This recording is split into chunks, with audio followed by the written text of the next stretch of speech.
बजारे मधुरा उड़ा, बजारे मधुरा उड़ा। अरे हाँ। मोर जवानी बढ़त नदिया, तोर सही कत को बोहाय, तोर सही कत को बोहाय। हिम चौरा में बैठे बैठे, हिम चौरा में बैठे बैठे, गरम गरम जलेबी दबाए आए। ठुर्रा के ठुर्रा बयाय, मैं जवानी मन जर गड़ाए।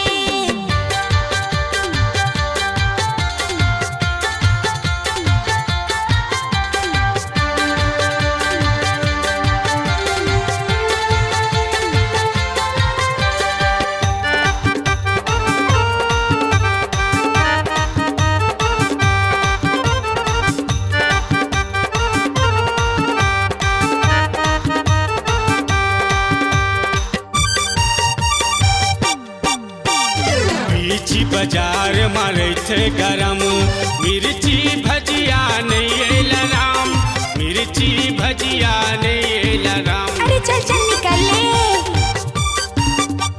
घुरवा नरवा माँ जागे रही थे, तोर सही कत को बेसरम, तोर सही कत को बेसरम। हिम चौरा में बैठे बैठे, हिम चौरा में बैठे बैठे, गरम गरम जलेबी दबाए आए ठुर्रा के ठुर्रा बयाय, मोर जवानी मन जर गड़ाए। शनिवार के दिन रे आए, शनिवार के दिन रे आए, बारा डेरा मटूरी बयाए, बारा डेरा मटूरी बयाए।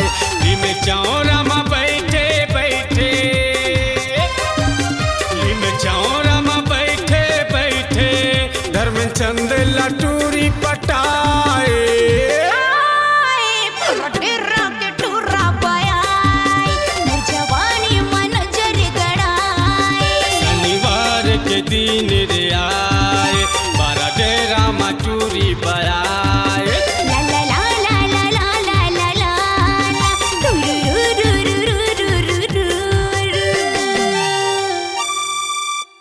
आप सुन रहे हैं गायक धर्मेंद्र चंदेल और सरला गंधर्व की आवाज में MP3 एल्बम ऊजारे चंदा लोक कला मंच मायारू छत्तीसगढ़िया की प्रस्तुति ऊजारे चंदा। प्रोग्राम हेतु संपर्क करें, संपर्क नंबर है 9669098113। ऊजारे चंदा।